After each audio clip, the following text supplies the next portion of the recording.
looking live at Capitol Hill, where Republicans should take control of the House tomorrow. But first, they have to elect a speaker. Kevin McCarthy reportedly told fellow Republicans he will support a rules change, making it easier for Congress to change speakers in a bid to get support of those against him. So what will that concession make a difference to the 5 Republicans, including our next guest, who say they will not vote for McCarthy? Virginia Congressman Bob Good joins us now. Congressman, thank you for taking time joining us here on the January 2nd, first day. You're going to have a busy day tomorrow on the Hill. My first question to you, sir, because you're one of the 5, is there any scenario under which you could support and vote for Kevin McCarthy? No, I won't be voting for Kevin McCarthy tomorrow. He's part of the problem. He's not part of the solution. I'll be following the will of my constituents, the voters of Virginia's 5th District, who hundreds of which have told me over the past couple of years not to support Kevin McCarthy. What I told them when I started my first term 2 years ago is I would judge him by what he did as minority leader, and there's nothing he's done to earn my vote. There's nothing that indicates to me that he's going to change his pattern since he's been in leadership, where he's part of the swamp cartel. He's the reason on the Republican side why we passed massive omnibus spending bills like just got rammed down our throats by Republicans in the Senate. He was part of that in leadership since he's been in leadership over the past 8 years. There's nothing about Kevin McCarthy that indicates that he will bring the change that's needed to Washington or that's needed to the Congress, or he'll bring the fight against the Biden-Schumer agenda and represent the interests of the voters who sent us to Washington to bring real change. Congressman, you wrote in an op-ed that we must elect a speaker who will pursue a true conservative policy agenda. So if it's not Kevin, who would you vote for? Well, what we'll do is we'll block Kevin. There'll be, I suspect, 10 to 15 members who will vote against him on the first ballot tomorrow that will vote for Andy Biggs. But then I think you'll see on the second ballot an increasing number of members vote for a true candidate who can represent the conservative center of the conference, can motivate the base, inspire Republicans across the country, get to 218 votes, bring our conference together to fight against the radical Democrat agenda, the most extreme agenda we've ever seen. Wait, let me stop you there. Who is that name?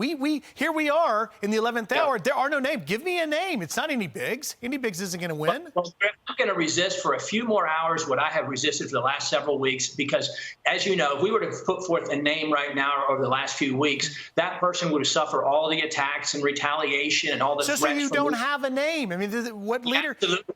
Griff, you'll see that name tomorrow on the second ballot. Okay, so let me ask you this, because, and I don't mean to browbeat you, but here we are with so many issues that Republicans want to get going. Comer wants to get started on the oversight. Jordan wants to get started on judiciary, and this clearly is going to hold it up. You say you will block in that first vote. You're laying down the marker. Will you accept responsibility for the damage that may do to Republicans as they try and begin a new chapter?